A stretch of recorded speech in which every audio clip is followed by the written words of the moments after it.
बात कर रहे थे हमारे होमोनियम्स और होमोफोन्स की, और होमोनियम्स और होमोफोन्स आपके हो चुके हैं, आप लोग जाके प्लेलिस्ट में चेकआउट करें। और अब हम कर रहे हैं practice sets. Practice set first अपना हो चुका है, ये अपना सेकंड प्रैक्टिस सेट एक तरीके से रहेगा। तो बात करते हैं अब प्रैक्टिस सेट नंबर 2 की, विदाउट एनी डिले।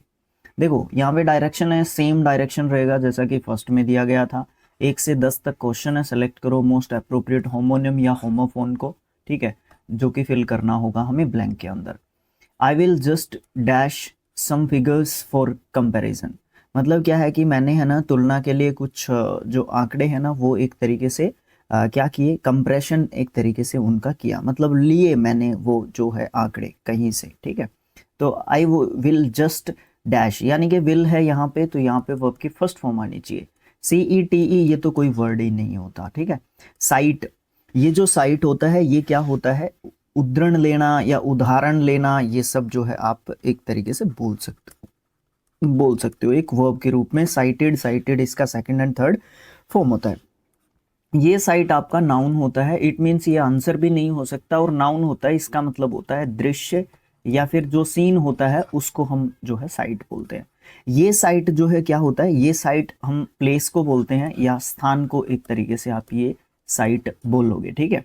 अब ये साइट जो है आपका नाउन हो जाता है, ठीक है। तो देखो यहाँ पे एक वर्ड आपका गलत हो गया, 2 वर्ड आपके नाउन है, आपको यहाँ पे वर्ब चाहिए, तो सीधा सीधा आपका साइट यहाँ पे सही आंसर हो जाता है। I will just cite some figures, मैंने कुछ साइट्स लिए, किसके लिए, कंपैरिजन के लिए। कंप्रेशन बोल दिया क्या मैंने, भाई गलती हो गई। चलो आगे देखो क्या है नेक्स्ट क्वेश्चन। नेक्स्ट क्वेश्चन है, he was complimented for his appearance. वो जो है उसकी अपीयरेंस के लिए कॉम्प्लीमेंटेड जो है एक तरीके से था, वैसे कहेंगे आप। वॉज के साथ वर्ब का थर्ड फॉर्म है, पैसिव वॉइस का स्ट्रक्चर आपको देखने को मिलेगा यहाँ पे। His shirt dash his trousers perfectly, उसकी जो शर्ट है उसके जो ट्राउजर है उसके साथ परफेक्टली मैच कर रही थी, मैच कर रही थी ना। तो कॉम्पिटेड, हाँ इसका मीनिंग बनेगा, बिल्कुल वर्ड है ये। कॉम्पिटेड मतलब आपका कंपटीशन जहाँ पे होती है, प्रतिस्पर्धा आप इसको बोल लो, प्रतिस्पर्धा, ठीक है। अच्छा, कॉम्प्लीमेंटेड, कॉम्प्लीमेंटेड जब हम किसी की मतलब जब कोई कंप्लीट करता है, कॉम्प्लीमेंट्री एंगल आपने देखा है मैथ्स में, तो मतलब पूरा करना या कंप्लीट एक तरीके से करना। तो यहाँ पे पूरा क्या लिख देता हूँ मैं, कॉम्प्लीमेंटेड है, ठीक है, या पूरा कंप्लीट जो है बोल सकते हैं इसको। कॉम्प्लीमेंट, अच्छा ये कॉम्प्लीमेंटेड है, ये कॉम्प्लीमेंट है। कॉम्प्लीमेंट आपका ये मैं नाउन के रूप में इसको एक तरीके से रख लेता हूँ। जो है इसका पार्ट ऑफ स्पीच आपका क्या हो जाएगा, नाउन हो जाएगा, इसका मतलब हो जाएगा पूरक, ठीक है।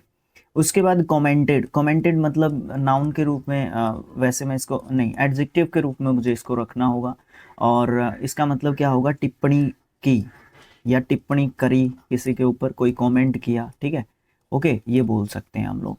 तो यहाँ पे क्या हो सकता है अपना आंसर, देखो सबसे इंपॉर्टेंट चीज़ क्या है, हिज शर्ट डैश, यहाँ पे मुझे क्या चाहिए होगा, यहाँ पे मुझे चाहिए होगा वर्ब का सेकंड फॉर्म। तो देखो यहाँ पे कॉम्प्लीमेंट है, ये नाउन आ जाता है आपका, ये कॉम्प्लीमेंटेड है, पूरा किया, कंप्लीट करता है जो, तो ऑप्शन नंबर 3 यहाँ पे सही आंसर हो जाएगा, ठीक है। तो ये भी थोड़ा सा ध्यान रखना, मतलब थोड़ा सा हमें क्या करना है, पार्ट ऑफ स्पीच का ज्ञान होना इम्पोर्टेंट है हमारे लिए। अगर पार्ट ऑफ स्पीच का हमें ज्ञान कम है तो हम लोग थोड़ा सा परेशानी में आ सकते हैं, ठीक है। देखने में एक बार जस्ट देखने मात्र से ही आपको ये लगेगा कि हाँ ये तो बिल्कुल सही आसान क्वेश्चन हो गया, बट जैसे ही हम घर पे आने के बाद देखते हैं, चेकआउट करते हैं उसको कि मैं क्या आंसर लगा के आया या आई, तो भैया बाद में फिर अफसोस के सिवाय हमें कुछ नहीं मिलता कि मैंने है ना नेगेटिव मार्किंग भी ले ली और प्लस भी नहीं किए मार्क्स मैंने, है ना। तो ये चीज़ है। The old doors dash when ever they open. Old door जो है क्या करते हैं, क्रैक करते हैं, है ना, क्रैक करते हैं ना ओल्ड डोर्स, है ना। ओके, चलो देखो कोई नहीं। क्रिक, ये जो है क्रिक होता है आपका, ओके। इसका मतलब क्या होता है, एक तो मतलब आप ये बोल सकते, अकड़न बोल सकते हो, इसका मतलब अकड़न, ठीक है, शरीर अकड़ जाता है जब, तो वो क्रिक एक तरीके से आपका होता है। ये क्रीक होता है, क्रीक थोड़ा सा लंबा बोल देते हैं, इसका मतलब होता है चरमराना, चरमराना, चरमराना, क्रीक्ड, क्रीक्ड इसका सेकंड एंड थर्ड फॉर्म आप जो है बोल सकते हो। क्राई आपको पता है चिल्लाना, वर्ब के रूप में रखते हैं हम लोग इसको, और एक ये क्रीक होता है, ये क्रिक, क्रिक है, ये क्रीक है, ये भी क्रीक है, ये दोनों सेम प्रोनाउंसिएशन में रख सकते हो थर्ड और फोर्थ को, ठीक है। तो क्रीक ये होती है छोटी सी नदी बोल सकते हो, या नाला बोल सकते, नहीं मैं इसको नाला बोल देता हूँ, क्रीक नाला, ठीक है। ओके, तो यहाँ पे मैं इसको नाला बोल दिया। अच्छा, अब मैं आंसर क्या दूँ सर? देखो द ओल्ड डोर्स, ये आपका सब्जेक्ट हो जाता है, यहाँ पे मुझे चाहिए है वर्ब, तो आपकी देखो वर्ब यहाँ पे ये है क्रीक, ठीक है। वर्ब आपकी क्रीक है और इसका मतलब चरमराना है।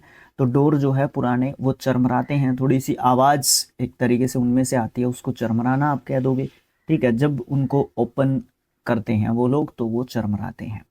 अगला क्वेश्चन, द जर्मन सबमरीन, जो जर्मन की जो सबमरीन है, अब देखो यहाँ पे भी हमें वर्ब एक तरीके से चाहिए होगा वैसे तो, लेकिन देख लेते हैं हमारा लेकिन यहाँ पे वर नोट अवेयर ये आ गई वर्ब, तो यहाँ पे इसको कंप्लीट करने वाला ही वर्ड चाहिए होगा। Aware of the exact location of ship, मतलब वो अवेयर नहीं है कि जो एग्जैक्ट जो लोकेशन है किसकी, जो किसकी सबमरीन की क्या है, सॉरी शिप की जो एग्जैक्ट लोकेशन है वो क्या है उनको पता नहीं है। तो द जर्मन सबमरीन, यहाँ पे ये सब्जेक्ट ये पूरा का पूरा होगा, क्योंकि ये आपकी यहाँ पे वर्ब आ रही है, ठीक है। ओके, यहाँ पे आपकी वर्ब आ रही है तो ये सब्जेक्ट ही होगा। तो पहली बात ये है कि आपका जो वर्ड होगा आने वाला वो नाउन ही आएगा। क्रूज, क्रूज हम किसको बोलते हैं? क्रूज बोलते हैं जो भी मतलब चालक जो दल होता है उसको क्रू बोलते हैं। एक ये क्रूज आ जाता है। ये क्रूज क्या होता है? इसका मतलब होता है पैर की हड्डी, पैर की हड्डी को हम क्रूज बोलते हैं। फिर ये क्रूज, एक ये वाला क्रूज भी आ जाता है। चारों को ही वैसे मैं क्रूज बोल देता हूँ। तो ये जो दूसरे नंबर पे क्रूज या क्रूज एक तरीके से लिखा हुआ है, एग्जैक्ट पे जाऊंगा तो जो चीज़ मैं बताना चाहूँगा वो गड़बड़ कर दूंगा। तो क्रूज ये क्या होता है? आपकी समुद्री यात्रा को बोलते हैं, समुद्री यात्रा। समुद्री यात्रा के लिए एक वर्ड यूज करते हैं, वोएज, वोएज, ठीक है। स्पेलिंग गलत हो तो चेक आउट कर लेना, समुद्री यात्रा होता है इसका मतलब भी, ठीक है। ओके है, ठीक है भैया। अच्छा, ये वाला क्रूज जो होता है ये क्या होता है? इसमें मतलब बर्तन को बोलते हैं यहाँ पे, इसको बर्तन, कोई भी पानी रखने के लिए हो सकता है, ठीक है, बर्तन होता है ये एक प्रकार का, ठीक है। अच्छा, तो यहाँ पे मैं क्या आंसर दूँ अब इसके लिए? तो देखो जो जर्मन जो सबमरीन है वो जो चालक दल है, वो जो चालक दल है, सबमरीन का जो चालक दल है वो अवेयर नहीं था एग्जैक्ट लोकेशन से, किसकी? शिप की, क्योंकि उन्होंने बुलाया हुआ जर्मन सबमरीन जो क्रू है। ऑप्शन नंबर ए वाला CREWS, ये वाला आपका सही आंसर यहाँ पे हो जाएगा। अगला क्वेश्चन क्या है? He planned a week long dash down the Nile. देखो उसने क्या किया, उसने जो है जो नाइल जो रिवर है आपकी, दुनिया की सबसे लंबी नदी है नाइल, तो जो नाइल रिवर है उसमें एक वीक की जो मतलब प्लान किया उसने, क्या करने का उसने प्लान किया। अब देखो नाइल रिवर में जा रहा है तो वो समुद्री यात्रा का प्लान करेगा।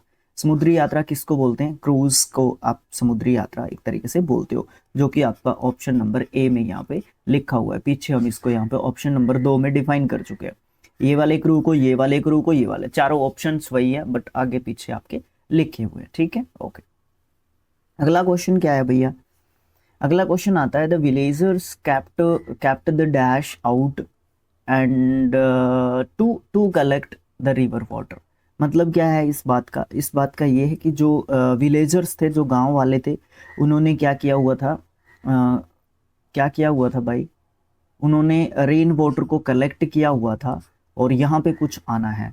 तो ये वाला क्रूज सारे के सारे ही क्रू हैं, ठीक है। तो एक वर्ड आया था जिसका मतलब था जिसमें पानी हम लोग इकट्ठा कर सकते हैं, तो वो ये वाला क्रूज नहीं था, तो ये आ जाएगा, ठीक है। तो ये नाउन के रूप में रखेंगे आप लोग, ठीक है। तो ये वाला क्रूज, सॉरी यू नहीं है, यू आएगा क्रूज, ठीक है। ये क्रूज क्या हो जाएगा? जो विलेजर्स हैं वो क्या रखते हैं? क्रूज रखते हैं, क्रूज आउट रखते हैं, बाहर रखते हैं, क्या करने के लिए? पानी को इकट्ठा करने के लिए, जो बारिश का पानी होता है। ऑप्शंस वही 4 हैं, डिफाइन करने की अगेन जरूरत नहीं है। मोहसिन प्रेजेंटेड ए डैश, अच्छा ठीक है, report of the project to the executive officer. देखो यहाँ पे रिपोर्ट है आपका नाउन है, यहाँ पे आपका आर्टिकल लिखा हुआ है तो इसका मतलब यहाँ पे कोई एडजेक्टिव की ज़रूरत है हम लोगों को। लेविड, सस्टेन्ड, डिटेल्ड, इन्फर्ड, सारे के सारे एडजेक्टिव का काम कर सकते हैं, या मैं ये बोल सकता हूँ कि सारे हमारे एडजेक्टिव्स हैं। तो अब तो हमें सबको डिफाइन करना पड़ेगा। इसका मतलब आप ये बोल सकते हो कि किसी के ऊपर जो है टैक्स लगाया, टैक्स जो है एक तरीके से इम्प्लीमेंट किया, कर लगाया, ठीक है। अच्छा, सस्टेन्ड, सस्टेन्ड का मतलब होगा कॉन्टिन्यूड, कॉन्टिन्यूड मतलब निरंतर, ठीक है। अच्छा, फिर क्या है, डिटेल्ड मतलब बिल्कुल जो है पूरी जो है डिटेल में जानकारी एक तरीके से दी, या विस्तृत बोल सकते हो, विस्तृत जानकारी, ठीक है। इनफेरेड, इनफेरेड का मतलब क्या होता है, एज आ रिजल्ट, यानी कि निष्कर्ष बोल सकते हो आप इसको, ठीक है, निष्कर्ष आप इसको बोल सकते हो। तो भैया मोहसिन ने प्रेजेंट कर दी एक डिटेल्ड रिपोर्ट, ठीक है। डिटेल्ड रिपोर्ट किसके बारे में, प्रोजेक्ट के बारे में। किसको रिपोर्ट जो है कर दी, प्रपोजिशन टू के बाद लिखा हुआ है एग्जीक्यूटिव ऑफिसर को, वो डिटेल जो आपकी रिपोर्ट थी वो एक तरीके से प्रेजेंट कर दी, बाकी उसका काम आगे। He was supposed to dash this books, this work, to के बाद आपका वर्ब का फर्स्ट फॉर्म आएगा यहाँ पे। अगेन आपको देखने को मिल रहे हैं, ड्यू आपका क्या होता है, जो ओस की बूंदे एक तरीके से होती है वो ओस होती है, तो ये तो नाउन हो गया, ये तो आंसर भी नहीं हो सकता। ड्यू इसका मतलब कारण देना या कारण बोल सकते हो आप लोग, ठीक है। या फिर एक ये होता है, इसका मतलब देना होता है, मतलब पैसे वगैरह ड्यू हैं आपके। ड्यूक्स, ड्यूक्स का मतलब आपका क्या होता है, ड्यूक्स का मतलब होता है आपका एक वर्ड है ये, इसका मतलब हो जाएगा जब कोई स्वीट जो चीज़ होती है, मीठा एक तरीके से जिसको हम बोलते हैं, टेस्ट में मीठा जो होता है, ठीक है, वो आपका ड्यूक्स होता है। डू आपका करना, काम करना या डू करना, तो या तो डू हो सकता है या ड्यू हो सकता है, या फिर ये वाला ड्यू हो सकता है, नहीं ये ड्यू नहीं हो सकता भाई, वैसे ही आइडिया लगा लो। He was supposed by to do this work, suppose to do this work, he was supposed, उसको सुपोज किया गया था कि वो जो है ये काम करेगा, ठीक है, लेकिन एक्चुअल में हुआ नहीं है वो काम, ठीक है। पास्ट जो है बात कर रहा है, पास्ट में गया, लेकिन एक बात हो रही भाई, 10वां क्वेश्चन कहाँ गया, है नौवां भी है 10वां भी है, ठीक है, मैंने सोचा 10वां क्वेश्चन कहाँ गया। The dash of a cow is used as manure, मतलब काऊ का जो डंग होता है, गोबर, काऊ का जो गोबर होता है, डंग होता है, उसको मैन्योर यानी कि खाद के रूप में यूज किया जाता है। डोन, डुन, डंक, ये जो डंक होता है आपका, ये क्या होता है, इसका मतलब होता है डुबोना, वर्ब के रूप में रखते हैं इसको। ये जो आपका डुन लिखा हुआ है, DUN, डुन, जिसमें आप कहोगे ये ब्राउन कलर को दिखाता है, ब्राउन कलर को, ठीक है। ये जो डोन होता है, DON, डोन, ठीक है, आप इसको नेता बोल सकते हो, कुछ भी बोल सकते हो, ठीक है, वो वाला डोन भी बोल सकते हो। The nation is dash to each of its citizens, जो नेशन है, जो देश है, वो अपने जो है प्रत्येक जो नागरिक है उसका, उसके प्रति क्या है, वो रिस्पॉन्सिबल है एक तरीके से, या आप ये बोल सकते हो उसके प्रति उसकी जो है क्या है, मतलब ड्यूटी बोल सकते हो उसकी है, ठीक है। नेशन की भी है और नेशन के प्रति हमारी भी है, वो होता है ना कर्तव्य और अधिकार। अगर हमारे पास अधिकार हैं तो हमें कर्तव्य भी निभाने चाहिए, तो ये वाली बात है। अ, इस हाथ ले उस हाथ दे वाली बात भी आप बोल सकते हो। देखो फेयर, ये फेयर का मतलब होता है सही, ठीक है, सही बोल सकते हो आप इस फेयर का मतलब। इस फेयर को नाउन के रूप में मेला बोल सकते हो। फील का मतलब महसूस करना बोल सकते हो, ठीक है, महसूस करना। फर, फर जो है क्या होते हैं भैया, फर होते हैं जैसे आपने क्या बोलूं, बिल्ली देखी होगी, चित्ता देखा होगा, जेबरा देखा है भाई, मतलब फोटो में तो देखा ही है, उसमें जो वो धारियां सी होती हैं ना, वो आपकी फर होती है ना। ना ना ना ना ना ना ना ना, फर वो नहीं होते भाई, अभी याद आया।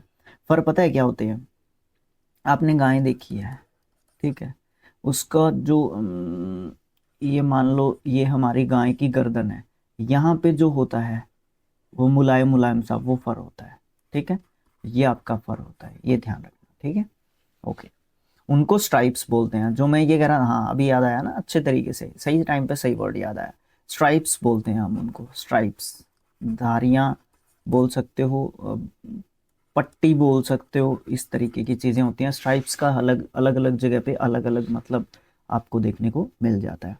तो यहाँ पे क्या मतलब निकल के आएगा हमारा, तो यहाँ पे जो है आपका निकल के आएगा, दिस नेशन इज फेयर, ये नेशन जो है सही है, ठीक है। या आप ये बोल सकते हो, अगर सिटीजन्स के प्रति बात हो रही है तो ये नेशन जो है क्या है, न्यायपूर्ण है, ठीक है। ये देश जो है न्यायपूर्ण है, किसके लिए, प्रत्येक, ईच ऑफ इट्स सिटीजन, प्रत्येक सिटीजन के लिए, जो भी उसका सिटीजन, उस देश का सिटीजन वहां पे है। नेक्स्ट जो आपका प्रैक्टिस सेट होगा वो प्रैक्टिस सेट होगा थर्ड, ठीक है। तो जाने से पहले आप लोगों का एक मॉरल रिस्पॉन्सिबिलिटी है, वीडियो को लाइक करना, चैनल को सब्सक्राइब करना, ठीक है, और दोनों काम करके फिर आप लोग वीडियो को शेयर जरूर करोगे, तभी थोड़ा सा फायदा आपके चैनल को होगा। सब्सक्रिप्शन 850 हो चुके हैं अभी तक आपके शिक्षा और अध्ययन के, ठीक है। ओके, तो भाई 1K पे लेके जाओ, पहले 900 फर्स्ट टारगेट रहेगा, उसके बाद 1K आपका रहेगा। तो पहले आप लोग 50 सब्सक्राइबर्स और लेके आओ, हम लोगों को 900 पे जाना है। देन हम लोग जो है क्या करेंगे, पहुंच जाएंगे किसके पास, हम लोग पहुंच जाएंगे 1K के पास, ठीक है। उसके बाद आपकी मर्जी है, शेयर करोगे तो उसके बाद भी आगे बढ़ेगा कारवां, नहीं शेयर करोगे तो भैया यहीं पे गाड़ी रुक जाएगी, और क्या है ना, ये वाली बात आपको देखने को मिलेगी। तो मिलेंगे नेक्स्ट जो आपका प्रैक्टिस सेट है उसमें। Thanks for watching again, thank you so much.